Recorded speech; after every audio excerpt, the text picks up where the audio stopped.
2026 ആകുമ്പോഴേക്കും എല്ലാവർക്കും ഹാഷിർ പറഞ്ഞ പോലെ ഹെൽത്തി കൂട്ടനാവാൻ എന്തൊക്കെ സിമ്പിൾ ആയിട്ട് ചെയ്യേണ്ടതെന്ന് പറഞ്ഞു തരട്ടെ. ഇതിന്റെ ഭക്ഷണം കഴിക്കണമെന്ന് പറയുമ്പോൾ പലരും വിചാരിക്കുന്നത് ഇത് നമ്മളെ കൊണ്ട് നടക്കാത്ത എന്തോ കാര്യമാണ്, ഇതേതോ സാലഡ്സിനെ കുറിച്ചാണ് പറയണമെന്നാണ്. പക്ഷെ അല്ല, നമ്മൾ മലയാളികളുടെ ഭക്ഷണത്തിൽ തന്നെ ചെറിയ ഓൾട്രേഷൻസ് വരുത്തി കഴിഞ്ഞാൽ നമുക്കും വളരെ ഹെൽത്തി ആയിട്ട് ഭക്ഷണം കഴിക്കാൻ പറ്റും. അപ്പോൾ നമ്മുടെ ഫുഡിൽ ഏറ്റവും കുറവായിട്ടുള്ളത് പ്രോട്ടീനും ഫൈബറും ആണ്. അപ്പോൾ അതെങ്ങനെ ഇൻക്ലൂഡ് ചെയ്യാമെന്ന് പറഞ്ഞുതരാം. ഫൈബറിന്റെ ഒരു ബിഗർ സോഴ്സ് എന്ന് പറയുന്നത് വെജിറ്റബിൾസ് ആണ്. വെജിറ്റബിൾസ് കൂടാതെ സീഡ്സും നല്ലൊരു ഫൈബർ സോഴ്സ് ആണ്.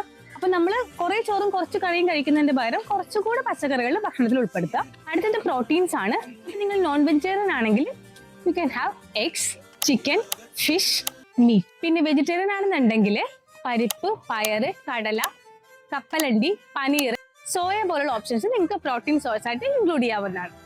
അപ്പോൾ ഫുഡിൽ ഈ പറഞ്ഞ ഓൾട്രേഷൻസും അതിൻ്റെ കൂടെ ഒരു 3 to 4 times a വീക്കിൽ വർക്ക്ഔട്ടും, ഏർലി ഡിന്നർ, നേരത്തെ ഡിന്നർ ഫിനിഷ് ചെയ്യുക, നേരത്തെ കിടന്ന് ഉറങ്ങുക, ഒരു 7 to 8 hour എങ്കിലും മിനിമം ഉറങ്ങുന്ന രീതിയിൽ സ്കെഡ്യൂൾ സെറ്റ് ചെയ്ത് കൂടെ കഴിഞ്ഞാൽ നിങ്ങളും ഹെൽത്തി കൂട്ടണേ. അപ്പോൾ 2026 ആകുമ്പോഴേക്കും നമുക്ക് എല്ലാവർക്കും ഹെൽത്തി ആവാം. ഇന്ന് തന്നെ ഫോളോ ചെയ്തോളൂ.